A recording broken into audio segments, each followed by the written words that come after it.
Hi friends, అందరు ఎట్లున్నారు? మంచిగా ఉన్నారు కదా? నేను కూడా మంచిగా ఉన్నా. మీ సపోర్ట్ ఉంటే ఇంకా మంచిగా ఉంటా. సపోర్ట్ ఇష్టాలందరికీ కూడా పేరు పేరున ధన్యవాదాలు అయితే చెప్తాను. ఇక్కడైతే మధ్యాహ్నం 2 అవుతుంది. మధ్యాహ్నం 2 గంటల నుంచి నేనైతే ఇఫ్తారీ కోసం నైట్ డిన్నర్ కోసం అయితే రెసిపీస్ చేస్తాను. అవి ఏమి రెసిపీస్ అనేది ఈ వీడియోలో షేర్ చేసుకుంటా. కొత్తగా నా ఛానల్ చూస్తున్నట్లయితే ఒక లైక్ ఇవ్వండి. కొత్త వాళ్ళైతే సబ్స్క్రైబ్ చేసుకోండి. నచ్చితే ఒక లైక్ సబ్స్క్రైబ్ చేసుకొని సపోర్ట్ అవుతారని అనుకుంటానా.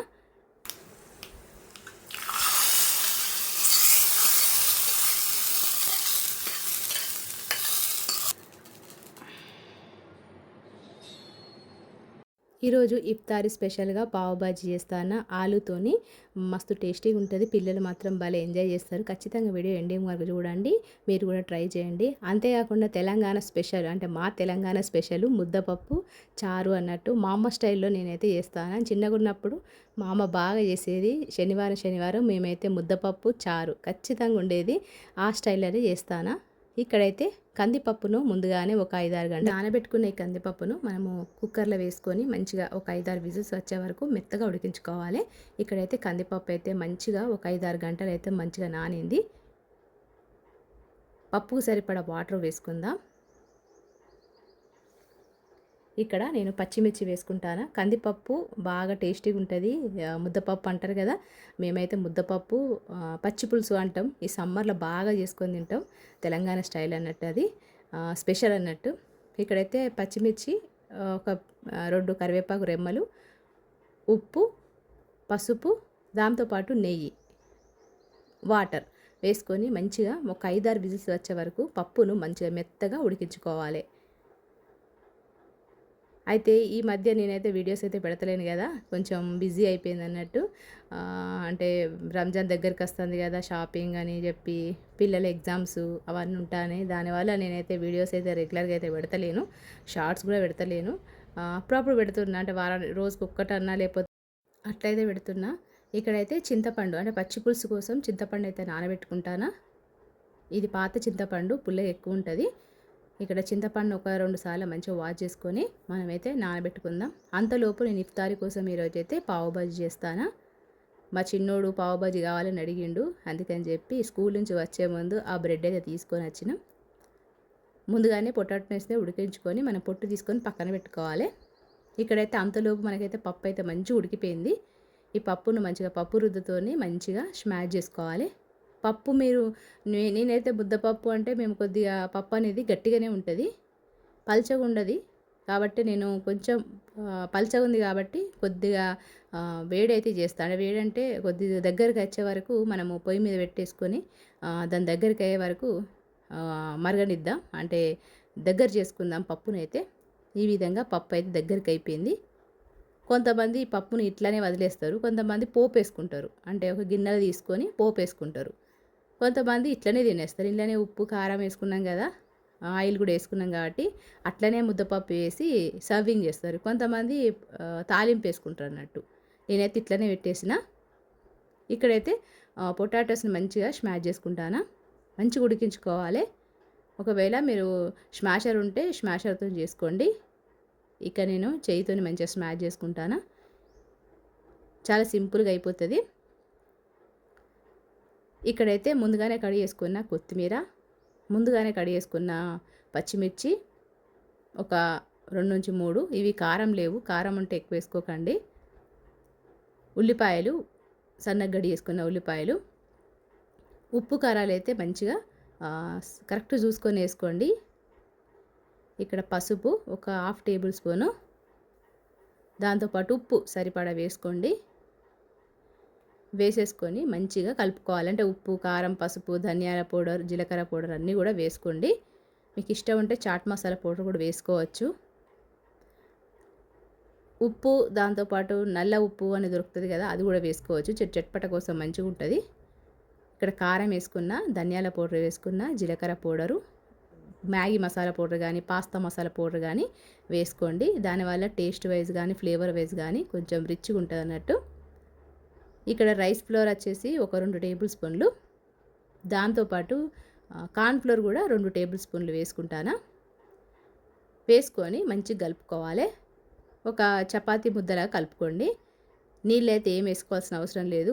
మనకు పొటాటోలో మనకు వాటర్ ఉంటాయి, ఆనియన్‌లో వాటర్ ఉంటాయి కాబట్టి వాటితోనే మనకైతే ఇది మంచిగా చపాతీ ముద్దలా కలుపుకోవచ్చు. ఈ విధంగా చపాతీ ముద్దలాగా రెడీ అయిపోయింది. ఇప్పుడు కొద్దిగా ఆయిల్ చేతికి రాసుకొని మనం ఒక బ్రెడ్ సైజ్ మనకు పావు బాజీ ఎంత బ్రెడ్ ఎంత ఉంటుందో దాని సైజు మీరు వేసుకోండి. టిక్కీలు కొంచెం పెద్దగానే వేసుకోండి. ఈ విధంగా మంచిగా, ఎందుకంటే మనకి ఆయిల్ కూడా పీల్చుకోదు. ఇలా మనం బియ్యం పిండి కార్న్‌ఫ్లోర్ వేసాం కదా, క్రిస్పీగా వస్తాయి. దాంతోపాటు మనకు ఆయిల్ కూడా పీల్చుకోదు. ఎందుకంటే నేను షాలో ఫ్రై చేస్తానా. మీకు ఇష్టం ఉంటే మీరు డీప్ ఫ్రై కూడా చేసుకోవచ్చు, లేదనుకుంటే మీరు ఎయిర్ ఫ్రై కూడా చేసుకోవచ్చు. ఇక్కడైతే ఫ్రై చేయడం కోసం నేనైతే ప్యాన్ అయితే పెట్టుకున్నా. మీరు ఆయిల్ కానీ నెయ్యి కానీ బటర్ కానీ వేసుకొని కూడా కాల్చుకోవచ్చు. ఇక్కడైతే నేను ఆయిల్ 1 టేబుల్ స్పూన్ వేసుకొని మంచిగా స్ప్రెడ్ చేస్తాను. ఇలాంటి టిక్కీలు చేసేటప్పుడు మనకు ఖచ్చితంగా లో ఫ్లేమ్ మీద చేసుకోవాలి. అంటే మస్తు నెమ్మదిగా కాల్చుకోవాలి. అప్పుడే మనకు ఆయిల్ ఎక్కువ పీల్చుకోదు, క్రిస్పీగా వస్తాయి. ఈ విధంగా అన్నీ కూడా టిక్కీలు రెడీ చేసుకొని పెట్టుకుందాం. 2 వైపులా బ్రౌన్ కలర్ వచ్చే వరకు. ఇక్కడైతే బ్రెడ్ అయితే తీసుకున్నా. పావు బాజీ బ్రెడ్ అయితే దొరకలేదు, నార్మల్ బ్రెడ్ రౌండ్ దొరికింది. మీకు తెలిసిందే కదా, పావు బాజీ బ్రెడ్ అయితే మనకు బాక్స్ షేప్లో ఉంటుంది, అది దొరకలేదు. రౌండ్ షేప్లో ఉన్నది దొరికింది. ఇదైతే మధ్యలో కట్ చేసుకోండి. మధ్యలో కట్ చేసి మనము హెడ్జెస్ అయితే ఎండింగ్ వరకు కట్ చేయొద్దు. ఒకవేళ ఎండింగ్ వరకు కట్ చేస్తే మనకు విడిగా అయిపోతాయి. కాబట్టి కొద్దిగా లాస్ట్ హెడ్జ్లో మాత్రం ఉంచండి. ఈ విధంగా వీడియోలో చూపించిన విధంగా లాస్ట్ ఎండింగ్లో మాత్రం కట్ చేయకుండా అలాగే ఉంచండి. మీకు ఇష్టం ఉంటే ఈ బ్రెడ్డును చీజ్ కూడా వేసుకోవచ్చు. ఇక్కడ నేను చీజ్ కానీ అలాంటివి ఏమి వేయట్లేదు. మీకు ఇష్టం ఉంటే చీజ్ కూడా వేసుకోవచ్చు. దీనికోసం నేను గ్రీన్ చట్నీ రెడీ చేసి పెట్టిన. వీడియో అనేది లెంత్ అయిపోతుందని చెప్పి నేను గ్రీన్ చట్నీ అయితే మీకు చూపించలేదు. ఇక్కడైతే ఆలు టిక్కీలు అయితే మంచిగా పర్ఫెక్ట్గా 2 వైపులా బ్రౌన్ కలర్ వచ్చేస్తున్నాయి. గ్రీన్ చట్నీ కోసము మనం ఏమీ లేదు, కొత్తిమీర కానీ పుదీనా కానీ 2 కానీ, లేకపోతే ఒక కొత్తిమీర ఉన్నా పర్వాలేదు. కొత్తిమీర, పచ్చిమిర్చి, వెల్లుల్లి, జీలకర్ర, ఉప్పు, పెరుగు, కొద్దిగా ఐస్ ట్యూబ్స్ వేసుకొని మిక్సీ అయితే పట్టేసుకుంటే మనకు గ్రీన్ చట్నీ అయితే రెడీ అయిపోతుంది. రేపటి వీడియోలో మీకైతే గ్రీన్ చట్నీ ఎట్లా చేయాలనేది కూడా మీకు వీడియోలో షేర్ చేసుకుంటా. ఈ విధంగా 2 వైపులా బ్రౌన్ కలర్ వచ్చే వరకు మంచిగా టిక్కీలను అయితే ఫ్రై చేసుకుందాం. ఈ విధంగా ఫ్రై చేసుకున్న ఈ టిక్కీలను ఒక ప్లేటింగ్లో అయితే చేసుకుందాం. ఇక్కడైతే అన్నీ రెడీ అయిపోయినాయి. ఇక్కడైతే బటర్ స్లైస్ తీసుకున్నా. అదే ప్యాన్ మీద నేను బటర్ వేసుకొని మంచిగా స్ప్రెడ్ చేస్తాను. ఎందుకంటే మనం ఫ్రై చేసుకోవాలి కదా. ఈ విధంగా బ్రెడ్ను మంచిగా ఫ్రై చేసుకుందాం. పిల్లలకు పావ్ బాజీ అన్నా కూడా, పిల్లలకు బ్రెడ్ అన్నా కూడా, టిక్కీలు అన్నా కూడా బాగా ఇష్టంగా తింటారు. బ్రేక్ఫాస్ట్లో ఇవ్వచ్చు, స్నాక్స్ కూడా ఇవ్వచ్చు. ఇప్పుడు మనము బయట పోయి ఈ బ్రెడ్లు, ఈ పావ్ బాజీలు తింటే ఎక్కువ రేట్ అన్నట్టు, అదే ఇంట్లో తెచ్చుకొని ఒక ప్యాకెట్ చేసుకుంటే ఎంతో ఎంజాయ్ చేయొచ్చు, ఎక్కువ తినచ్చు కూడా. ఈ విధంగా బ్రెడ్స్ అన్నీ కూడా మంచిగా బ్రౌన్ కలర్ వచ్చే వరకు ఫ్రై చేసుకున్నా. ఈ విధంగా ఫ్రై చేసుకున్న ఈ బ్రెడ్ మీద కచప్ వేసుకుందాం. ఒక సైడ్ కచప్ వేసుకుందాం. ఒకవైపు కచప్, ఇంకొక వైపు గ్రీన్ చట్నీ. ముందుగానే నేను గ్రీన్ చట్నీ అయితే ప్రిపేర్ చేసుకున్నా. ఈ గ్రీన్ చట్నీ కచప్ను కూడా మంచిగా స్ప్రెడ్ చేసేసుకొని మనం ముందుగానే ఫ్రై చేసుకున్న టిక్కీలు ఉన్నాయి కదా, ఆలు టిక్కీ, అది ఇందులో పెట్టేసుకొని ఫోల్డ్ చేసేస్తాం. అంతే సింపుల్గా ఎంతో టేస్టీగా ఉండే మనకు పావ్ బాజీ అయితే రెడీ అయిపోతుంది. చికెన్ టిక్కీ కూడా ఈ విధంగా రెడీ చేసుకొని మనం ఎంజాయ్ చేయొచ్చు. ఎప్పుడైనా వీలున్నప్పుడు అలా కూడా మీకు చూపిస్తా. హలీం కూడా బాగా రోజులు అవుతుంది హలీం చేయక, షీర్ కుర్మా చేయక. మా స్పెషల్స్ బిర్యానీ. మా పిల్లల స్కూల్లో మేడమ్స్ అడుగుతున్నారంట షీర్ కుర్మా చేయమని, బిర్యానీ చేయమని. సండే వీలున్నప్పుడు ఖచ్చితంగా ఆ వీడియోస్ అయితే, ఆ రెసిపీస్ అయితే మీతో షేర్ చేసుకుంటా.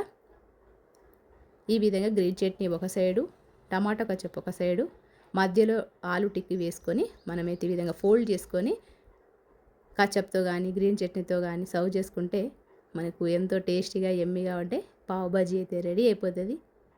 అది కూడా మనం చేసిన మన ఇష్టంగా మన ఇంట్లో చేసిన పావు బాజీ.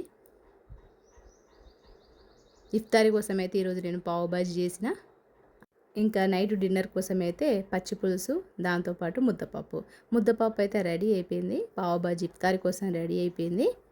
ఇక్కడైతే పచ్చి పులుసు అయితే ఇంకా రెడీ కాలేదు. ఈ విధంగా పచ్చి పులుసు ముందుగానే చింతపండు నానబెట్టుకున్నాం కదా, ఆ నానిన చింతపండును జాలీలో వేసుకొని మంచిగా వాటర్ని అయితే విడిగా చేసుకుందాం. ఈ విధంగా చింతపండు రసం వాటర్లో ముందుగానే ఉప్పు కారాలు అయితే వేసుకుందాం. అంటే చింతపండు మనకు పచ్చి పులుసు కాబట్టి దీన్ని పొయ్యి మీద పెట్టాల్సిన అవసరం లేదు, డైరెక్ట్ అట్లనే తింటాం అన్నట్టు మేము. అంటే మా అమ్మాయి ఇట్లా చేసేది.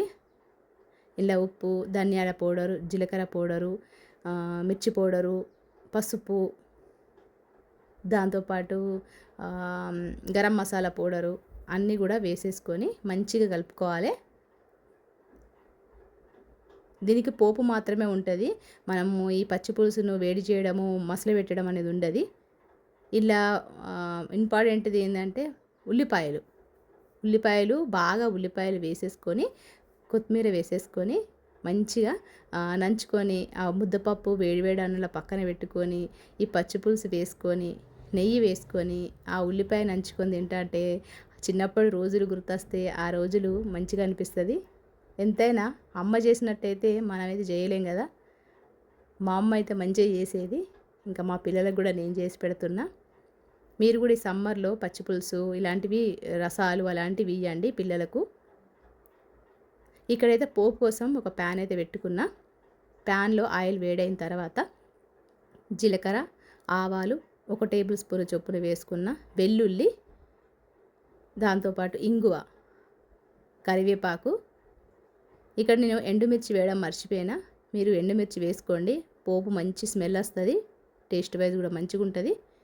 ఈ విధంగా పోపు అయితే రెడీ అయిపోయింది. ఇప్పుడు పచ్చి పులుసులో వేసేసుకొని మనము ఎంజాయ్ చేయడమే. మరి ఈ రెసిపీస్ అన్నీ కూడా మీకు నచ్చినాయి అనుకుంటానా? నచ్చితే ఒక లైక్ ఇవ్వండి. ఈ విధంగా ఇఫ్తారీ కోసం పావు బాజీ, డిన్నర్ కోసం ముద్దపప్పు, పచ్చిపులుసు అయితే రెడీ అయిపోయినాయి. ఈ విధంగా మధ్యాహ్నం 3 గంటల నుంచి సాయంత్రం 7 గంటల వరకు రెసిపీస్ చేస్తూనే ఉన్నా. మరి మీకు ఈ వీడియోస్ అన్నీ కూడా, ఈ రెసిపీస్ అన్నీ కూడా నచ్చితే ఖచ్చితంగా ఒక లైక్ ఇవ్వండి. మరొక మంచి రెసిపీతో, మరొక మంచి వ్లాగ్తో మిమ్మల్ని అయితే కలుస్తాం. మరి అంతవరకు ఉంటా. మరి నమస్తే, సెలవు.